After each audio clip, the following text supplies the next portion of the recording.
नमस्ते, आपके प्रिय साप्ताहिक समाचार कैप्सूल में आप सभी का स्वागत है। आई ग्रास्पर्स, क्या आपको मालूम है कि दृढ़ वचन क्या होते हैं?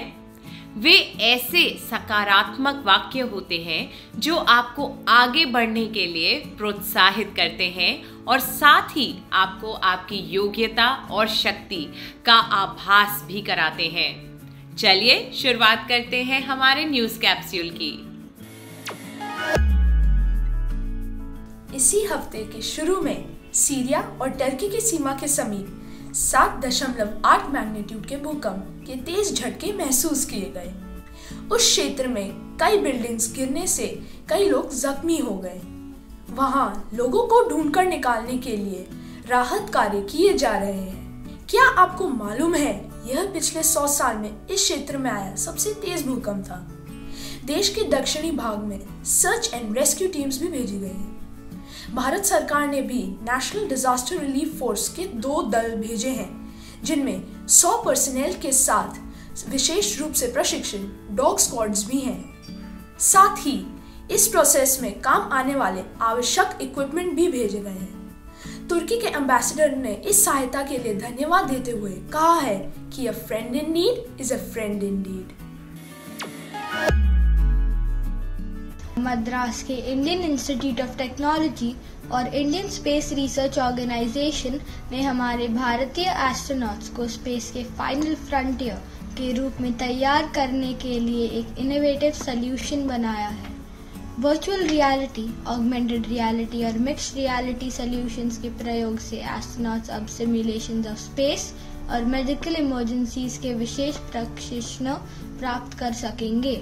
इसका प्रयोग भारत के अत्यंत महत्वपूर्ण स्पेस मिशन गगनयान के लिए भी किया जाएगा। यह बहुत ही एक्साइटिंग है ना आई ग्रास्पर्स? हाल ही में एस्ट्रोनॉमर्स ने जुपिटर के आसपास 12 न्यू मून्स की खोज की है, जिससे इस ग्रह के कुल 92 मून्स हो गए हैं। इससे जुपिटर हमारे सोलर सिस्टम का सबसे ज़्यादा मून्स वाला ग्रह बन गया है। क्या आपको मालूम है कि इस खोज से पहले सैटर्न के 83 कंफर्म्ड मून थे और वह टॉप प्लैनेट था। जुपिटर के न्यू मून्स की खोज 2021 और 2022 में हवाई और चाइल्ड में टेलीस्कोप्स के प्रयोग से की गई थी। नासा द्वारा इस साल के अंत में इन बिग और आइसी मून्स के अध्ययन के लिए एक मिशन लॉन्च किया जाएगा। हमें इनमें छिपे रहस्यों का इंतजार है। इंडियन स्पेस रिसर्च ऑर्गेनाइजेशन और नासा ने स्पेस से पृथ्वी पर निगरानी रखने के लिए एक विशेष सैटेलाइट तैयार किया है। यह सैटेलाइट हमारे ग्रह की जमीन और बर्फ की सतह का गहराई से अध्ययन करने में हमारे वैज्ञानिकों की मदद करेगा। लेकिन क्या आपको मालूम है, इन इंडिकेटर्स के साथ साथ यह समुद्र की बढ़ी हुए स्तर को मापकर जलवायु परिवर्तन के प्रभाव को बेहतर तरीके से भी समझने में मदद करेगा। इसरो और नासा इस परियोजना पर 2014 से काम कर रहे हैं। हम ऐसा मानते हैं कि इस प्रकार मिलजुल कर काम करके हमारे ग्रह को बचाने का यह बढ़िया उदाहरण है। भारत के सभी रेसिंग फैंस के लिए खुशी का समय है, क्योंकि हैदराबाद FIA फॉर्मूला ई वर्ल्ड चैंपियनशिप आयोजित करने वाला पहला भारतीय शहर बन गया है। हम आपको बता दें कि फॉर्मूला ई इलेक्ट्रिक कारों के लिए single seater motor sport championship है। इस प्रेस्टिजियस FIA वर्ल्ड चैंपियनशिप का आयोजन इसी हफ्ते के शुरू में हैदराबाद में किया गया। क्या आपको मालूम है कि ग्रीनको ने इस पूरे इवेंट का आयोजन रिन्यूएबल एनर्जी से किया था, जो इस पैमाने पर दुनिया में अपनी तरह का पहला नेट जीरो इवेंट था। इस चैंपियनशिप के 5वें राउंड का आयोजन 25 फरवरी को केप टाउन में किया जाएगा। आप इस साल किस टीम को सपोर्ट कर रहे हैं? आई ग्रास्पर्स, क्या आपने रोड टू UFC प्रतियोगिता के बारे में सुना है? यह एक ग्राउंड ब्रेकिंग टूर्नामेंट है जिसमें एशिया के टॉप MMA प्रोस्पेक्ट्स को लेकर उन्हें UFC कॉन्ट्रैक्ट का पाथवे दिया जाता है। उन्हें मिक्स्ड मार्शल आर्ट्स की सर्वश्रेष्ठ दुनिया के साथ खेलना होता है। इससे अंशु जुबली ने फाइनल में जेका सरगई को हराकर लाइटवेट डिवीजन में प्रतियोगिता जीत ली। अंशु यह फाइनल जीतने वाले पहले भारतीय और MMA के बिगेस्ट प्रमोटर और कॉन्ट्रैक्ट प्राप्त करने वाले दूसरे भारतीय फाइटर बन गए हैं। ज्यादा भारतीयों को इस राह पर लेकर जाने के लिए यह एक बढ़िया खेल है ना? पिछले हफ्ते लॉस एंजलिस में म्यूजिक इंडस्ट्री की सबसे बड़ी नाइट थी, क्योंकि वहाँ 65वें एनुअल ग्रैमी अवार्ड के समारोह का आयोजन अपलॉम के साथ किया गया। इस साल का थीम 50 साल के हिप हॉप, स्पैनिंग डेकेड्स और रीजनल सब जॉनर्स था। इसमें हिप हॉप आर्टिस्ट बियॉन्से ने अपनी 4 विन्स के साथ इतिहास रच दिया। उन्होंने कुल 32 अवार्ड जीतकर मोस्ट ग्रैमीज का रिकॉर्ड बना दिया। साथ ही हैरी स्टाइल्स ने अपनी एल्बम हैरीज हाउस के लिए prestigious album of the year award जीत लिया। भारतीय म्यूजिक कंपोजर रिकी केज ने डिवाइन टाइड्स एल्बम के लिए अपना 3रा ग्रैमी जीता। इस साल का आपका प्रिय गाना या एल्बम कौन सा था? क्या आपने हार्वर्ड लॉ रिव्यू के बारे में सुना है? ये पूरे विश्व का oldest operating and most prestigious student edited law review है। यदि आपको लीगल स्पेस में हाल ही में होने वाले गतिविधियों के बारे में कोई भी जानकारी चाहिए तो यह आपका गो टू जर्नल है। पिछले 136 सालों में पहली बार एक भारतीय अमेरिकन महिला हार्वर्ड लॉ रिव्यू की अध्यक्षता करेगी। अप्सरा अय्यर से पहले इस भूमिका को US Supreme Court Justice Ruth Bader Ginsburg and former US President Barack Obama भी निभा चुके हैं। यह निश्चित रूप से एक बड़ी उपलब्धि है। यदि आपने वित्त मंत्री निर्मला सीतारमण की बजट स्पीच को ध्यान से सुना हो तो आप यह सोच रहे होंगे कि लैब ग्रोन डायमंड्स क्या है। हम इसके बारे में आपको बताते हैं। लैब ग्रोन डायमंड्स वे हीरे हैं जो एक विशेष तकनीक का प्रयोग करके तैयार किए जाते हैं। यह नेचुरल डायमंड्स तैयार करने की तरह है। यह तकनीक ज्यादा इनोवेटिव तो है ही, साथ ही यह पर्यावरण के लिए भी बेहतर है। इससे हमारी तेजी से कम हो रहे नेचुरल डायमंड्स के भंडार में भी कमी नहीं आएगी। बजट स्पीच में एक आईआईटी के लिए 5 साल की रिसर्च ग्रांट की घोषणा भी की गई थी ताकि लैब ग्रोन डायमंड्स के देश उत्पादन से बढ़ाया जा सके। हमें यह देखने का इंतजार है कि यह एंटाइसिंग ऑफर किसे मिलता है।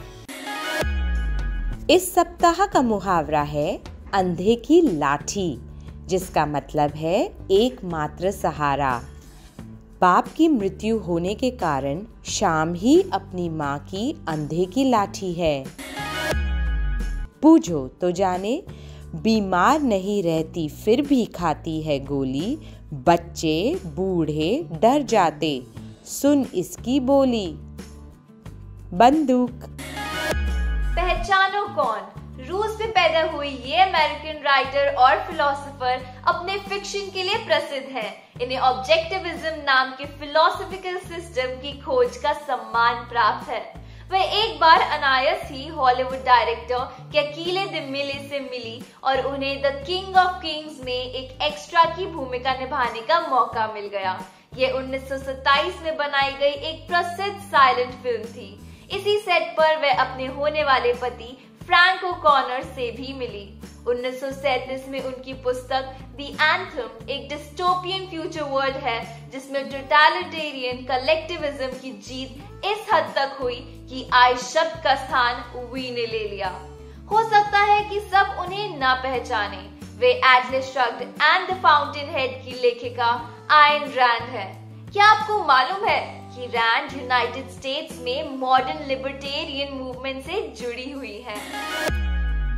क्या आपको मालूम है कि दुनिया के सबसे प्रसिद्ध ग्राफिटी आर्टिस्ट बैंक्सी का असली नाम किसी को नहीं पता?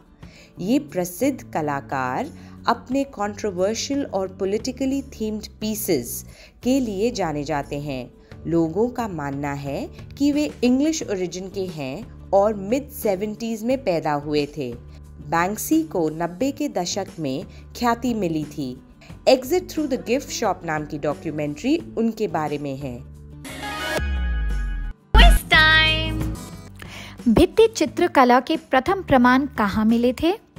अपने जवाब contact@igrass.com पर अपने पूरे नाम, स्कूल के नाम और एक फोटो के साथ लिख भेजिए। पिछले सप्ताह के प्रश्न का उत्तर। रेजिलिन एक खिंचाव वाला प्रोटीन है जो पिस्सुओं को तेजी से छलांग लगाने में मदद करता है।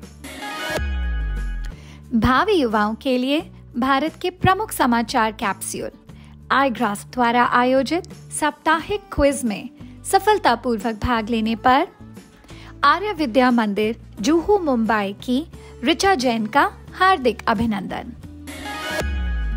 हमारे इस समाचार कैप्सूल का साप्ताहिक एपिसोड देखने के लिए धन्यवाद। क्या आपको याद है कि आपने पिछली बार अपने आप से क्या प्रतिज्ञा की थी? इस हफ्ते 3 सकारात्मक वाक्य लिखिए और उन्हें रोज सुबह दोहराइए। जीवन में उनका प्रभाव देखकर आप खुद हैरान रह जाएंगे। इस सप्ताह के लिए बस इतना ही। आपसे जल्द मिलेंगे। नमस्ते।